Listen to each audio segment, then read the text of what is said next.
bonsoir. Donc, moi je suis Dr Talour, dermatologue à Foulan. Donc je vais vous parler des côtés un peu plus médicales comme on l'a dit. Donc sur le cancer de la peau, il est en forte augmentation. Il a triplé en l'espace de 40 ans.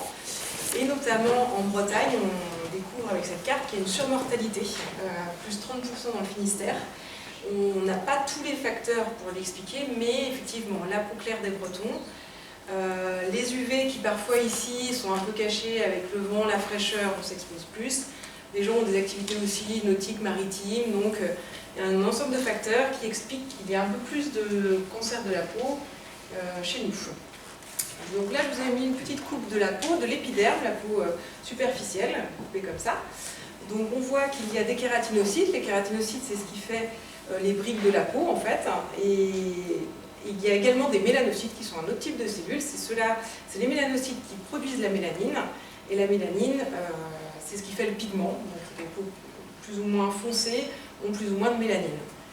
Et tout le monde a à peu près le même nombre de mélanocytes. Voilà. Et donc ça, c'est que l'épiderme. Alors sous l'épiderme, il y a également sous l'épiderme, il y a le derme, l'hypoderme.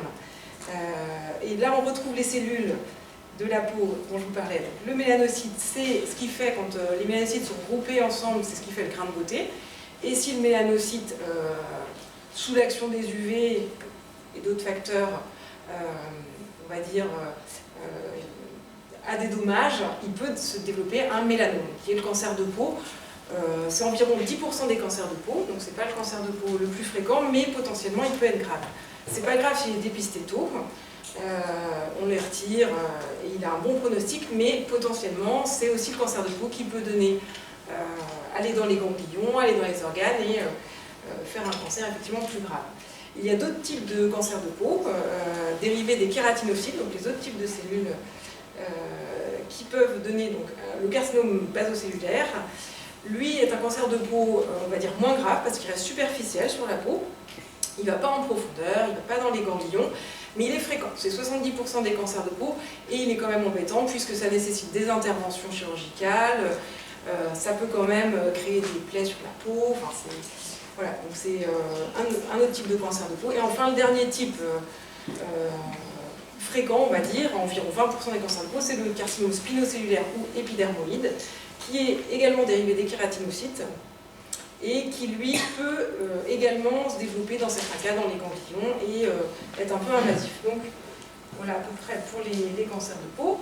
Je vous ai mis quelques exemples de grains de beauté, bénins, on va dire. Le premier tout en haut, comme on parle de l'enfance, c'est un grain de beauté congénital, c'est-à-dire qu'on a des grains de beauté qui peuvent arriver dès l'enfance, on peut naître avec, ou ils apparaissent les premiers mois de vie, c'est un grain de beauté congénital. On dit que celui qui est tout en haut, il est bien symétrique, homogène, c'est un grain de beauté. L'autre du dessous, des fois inquiète les gens, mais le relief, c'est également un grain de beauté. Il est homogène, il est symétrique.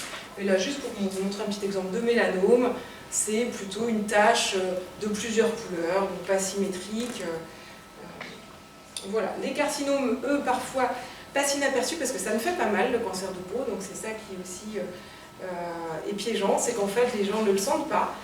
Ça peut être une petite tache rouge, un petit bouton, quelque chose qui saigne, une plaie qui ne guérit pas. Donc ça, on a à gauche des carcinomes basocellulaires, épidermoïdes, ce que je vous parlais tout à l'heure. Les facteurs de risque de tous ces cancers de peau, donc les UV, on a dit, donc coup de soleil particulièrement avant l'âge de 14 ans. Également les antécédents personnels ou familiales de mélanome, des gens qui ont un grand nombre de grains de beauté, la fréquentation des cabines UV, on vous l'a dit, l'immunodépression, bon, c'est les cas plus rares, et les gens qui ont la peau claire, le phototype. Le phototype, qu'est-ce que c'est? On a défini 6 phototypes pour voilà, dire aux gens, essayer, voilà, c'est bien que chacun connaisse son phototype pour savoir un petit peu comment adapter sa photoprotection. Donc, le phototype 1, c'est les gens roux, donc la peau très claire, ils prennent un coup de soleil à la moindre exposition. Phototype 2, c'est plutôt les blonds aux yeux bleus qui peuvent prendre un petit hâle en fin d'été, mais qui sont très sensibles quand même au coup de soleil. Phototype 3, châtain, yeux marrons, qui bronzent, mais quand même peuvent avoir des coups de soleil en cas d'une exposition intense. Après, phototype 4 ou 5 sont un risque. Il y a quand même des cancers de peau chez les phototypes élevés, mais c'est beaucoup plus rare. Les peaux métisses et après les peaux noires pour le phototype 6. Chez l'enfant, donc il y a les coups de soleil, c'est surtout désagréable, ça fait mal. mais c'est pas le risque finalement majeur, c'est l'effet cumulatif des UV et le coup de soleil fait les cancers de peau plus tard. La peau de l'enfant est immature et en fait le cumul tout au long de sa vie, on dit que déjà vers l'âge de 20 ans, la moitié de son capital UV a été consommée. Il y a également la période de l'adolescence qui est une période à risque. Il y a l'enfant, mais l'adolescent, lui, cherche à faire comme ses copains, cherche à un petit peu aller outre les recommandations, ressembler aux youtubeurs tout bronzés, et donc par ses comportements d'exposition, c'est vraiment une tranche d'âge à risque. Mais il faut savoir, et ça on ne veut pas vous inquiéter sur le cancer de peau chez l'enfant, c'est rarissime, il n'y en a pas, c'est exceptionnel. C'est pas les enfants, on les protège, mais pour plus tard. Et voilà, on vous l'a dit, c'est pas que à la plage, donc le foot, voilà, la journée un tournoi de foot entre midi et 16h, enfin, c'est fréquent et il faut protéger les enfants. Les pique-niques, la cour de récréation, pareil, c'est toujours les heures de midi, en plein soleil, donc l'enfant est particulièrement vulnérable. Voilà, je passe la parole au docteur Palmier. Voilà, donc moi j'enchaînais avec la photoprotection et en fait j'ai un petit peu dérapé parce que je voulais absolument introduire une autre notion qui est de la prévention secondaire. Donc je vais vous parler de prévention primaire qui est donc la photoprotection avec l'ombre, les vêtements, la crème solaire, et la prévention secondaire qui est le fait d'avoir la peau finalement sous les yeux. Alors, la protection solaire, tout d'abord, on va parler juste de l'ombre, tout simplement. Un des bons réflexes pour se protéger des UV, c'est de se mettre à l'ombre. Ça paraît tout bête, mais finalement, pas tant que ça à le faire. Alors, la végétation, bien sûr, c'est intéressant. Et puis, je sais pas si on en reparle, des projets de végétalisation. Donc, au niveau des mairies, c'est quand même quelque chose qui commence à venir, que ce soit dans les espaces publics, dans les écoles, bien entendu, les centres aérés. Et il y a tout un travail qui est très intéressant parce que voilà, c'est la nature en plus. Voilà, ça c'est vraiment intéressant comme voie d'abord. Après, le parasol, bien sûr, ça reste d'actualité quand on va à la plage. Alors là, bon, attention, maintenant il y a des parasols qui sont très bien faits avec des tissus qui rentrent dans les standards de protection, mais comme les étudiants l'ont bien dit, attention, sous un parasol, il y a toujours la réverbération, donc il ne faut pas se croire protégé parce qu'on est sous un parasol. Alors les vêtements, c'est le point le plus important et les dermatologues, on insiste vraiment beaucoup là-dessus parce que c'est la protection vestimentaire qui doit être privilégiée. Le but étant de réaliser une épargne d'UV, de préserver son capital solaire.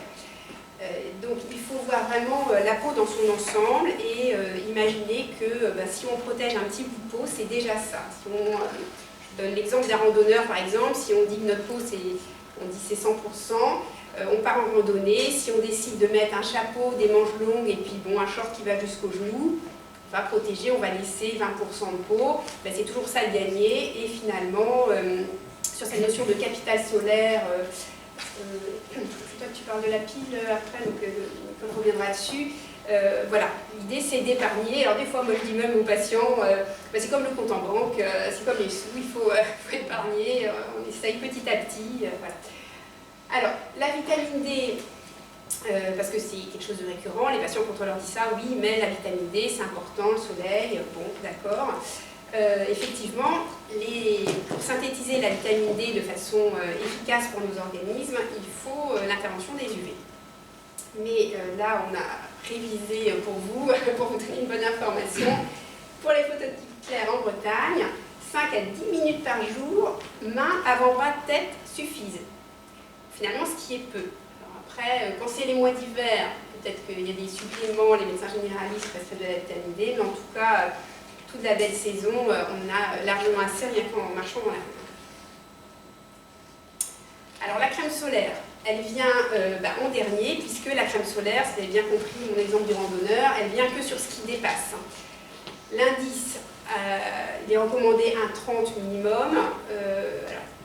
Entre 30 et 50 finalement, alors on a tendance à dire dans les cabinets de dermatologie 50 pour faire simple, dire maximum. voilà, à partir de 30, on a une protection qui est bonne, et finalement, le gain de protection entre 30 et 50 n'est pas si énorme que ça. Alors nous, on préconise plutôt les laboratoires dermatologiques, alors on n'a pas d'acquaintance avec eux, bien sûr, mais parce qu'il y a quand même des études qui sont quand même très sérieuses et scientifiques, qui assurent une bonne rémanence, une résistance au frottement, à l'eau, et une limitation du nombre d'ingrédients, ce qui est important, parce que c'est de la chimie quand même, et ils sont de plus en plus sensibles aussi à l'impact écologique. Alors le bio, en dermato, on a tendance à se méfier pour les mêmes raisons, même si on a du 50, est-ce qu'on a tous ces critères que je viens d'énumérer qui sont respectés? Voilà, peut-être pas forcément. Et la problématique des huiles essentielles qui interviennent beaucoup dans le bio, que moi personnellement, j'aime pas trop, mais je pense que c'est partagé. Et surtout à noter, j'en profite pour glisser ça, le titri qui est très à la mode, la lavande, sont des perturbateurs endocriniens avérés. La différence entre écran minéral et écran chimique, juste pour rappeler, donc l'écran chimique, ce sont des filtres chimiques qui vont absorber les UV pour éviter justement l'absorption par les cellules et les dégâts sur l'ADN. L'écran minéral, là, c'est une réflexion des UV, c'est d'oxyde de titane ou de zinc. Donc les UV sont réfléchis quand ils arrivent à la surface de la peau. Les écrans chimiques sont plus efficaces que les écrans minéraux et finalement, chez l'enfant, l'écran minéral n'a sa place que s'il y a des problèmes d'allergie. Ça va être pas mal communiqué où les gens, dans l'esprit des gens, beaucoup pensaient que pour les enfants, il faut absolument mettre un minéral. Voilà, ça c'est vraiment qu'il faut réserver l'écran minéral s'il y a des problèmes d'allergie. Donc la prévention secondaire, voilà un point qui pour moi est aussi important que la prévention primaire, c'est se regarder la peau. La peau, nous l'avons sous les yeux, parmi tous nos autres organes. Comme je dis aux patients, c'est pas comme notre foie, nos poumons, on ne les voit pas, on ne peut pas surveiller. La peau, on peut la voir, donc il faut en profiter. Et c'est recommandé de se regarder la peau, une fois par trimestre par exemple. Et quand on se regarde la peau, il faut le faire de façon attentive et pas n'importe comment entre deux portes. C'est avec un bon éclairage et en regardant un peu partout, sous les bras, l'arrière des jambes, sous les pieds. Le problème du dos, soit on se regarde mutuellement si on a de la chance de vivre en famille. Et les gens qui vivent seuls, c'est bien quand vous allez chez le médecin traitant de montrer quand même souvent. Revenons à nos enfants. Alors, Karen disait, il n'y a pas d'inquiétude chez les enfants de cancer rarissime. C'est quand même bien de regarder leur peau et puis c'est peut-être l'occasion aussi d'échanger avec eux, de leur montrer l'importance de se regarder la peau pour des réflexes qu'ils ont plus tard. Et quand ils sont petits, on les voit, en grandissant un peu moins évidemment. Mais je pense que c'est quand même bien de regarder le dos de nos ados quand même régulièrement et puis de continuer de transmettre le message, de se regarder la peau et puis de protection. Donc les grains de beauté, ça apparaît tranquillement vers les premières années de la vie, entre 0 et 10 ans, pas tant que ça, un peu plus ça s'accélère sur 10-20 ans. Et la notion que je vais reprendre après, c'est que chez une même personne, on observe les grains de beauté arriver et on va observer qu'il y a une, voire deux populations de grains de beauté chez une même personne et les grains de beauté finalement se ressemblent entre eux. Donc c'est des petits dessins que j'ai dans ma salle de consultation, qui je remercie, c'est une patiente qui me les a fait, donc voilà, je profite. Donc bien se regarder la peau, et puis pour le dos, alors moi ce que je conseille, c'est, j'aime bien que les patients fassent une photo de référence de leur dos, comme on ne se regarde pas soi-même, c'est toujours bien d'avoir une référence pour regarder en cas de doute. Voilà, donc j'insiste sur une notion, c'est vraiment se regarder la peau. Je ne veux pas que ce soit interprété comme on doit s'auto-examiner maintenant, nous on ne sait pas, c'est pas du tout le message qu'on veut transmettre. C'est vraiment se regarder de façon attentive, connaître sa peau et faire confiance à son cerveau. Si vous avez l'habitude de regarder vos bras, vos jambes, s'il y a quelque chose de différent, votre cerveau saura donner l'alerte, vous allez tiquer, dire ça c'est bizarre, c'était pas comme ça. Et finalement, le cerveau, ce qu'il va faire, c'est qu'il va il va voir en fait le vilain petit canard, c'est un petit peu l'idée, quelque chose qui est différent. Il disait, donc on a une population, voire 2 grains de beauté par personne, et normalement il n'y en a pas un qui est tout seul dans son coin. Voilà. Donc du coup, en faisant ça, on peut sauver sa peau. Voilà, donc je crois que c'est la dernière diapositive. Et voilà, donc pour synthétiser, c'est vraiment les 2 grands axes. C'est la photoprotection, en retenant d'abord les vêtements, la crème solaire sur ce qui dépasse. Se regarder la peau, c'est fondamental. Et si on voulait synthétiser, mettre un autre grand point sur lequel on aime bien insister, c'est vraiment de se protéger dans les cas où on est dans des expositions solaires qui n'en sont pas. C'est souvent comme ça que je le dis aux patients. Bien sûr que quand vous allez à la plage, vous allez bien vous protéger, vous ferez tout bien, mais quand vous jardinez, quand vous vous promenez, quand vous êtes en mode touriste, quand vous randonnez, bon, voilà, il y a plein d'exemples, on pourrait citer plein de choses où il faut être vigilant, et le fait d'en parler, des fois on donne l'idée aux patients parce qu'ils ne se rendent pas forcément compte voilà, qu'ils peuvent mal faire ou qu'ils pourraient mieux faire, surtout. Voilà. Je crois que j'ai dit pas mal de choses. Je m'arrête là.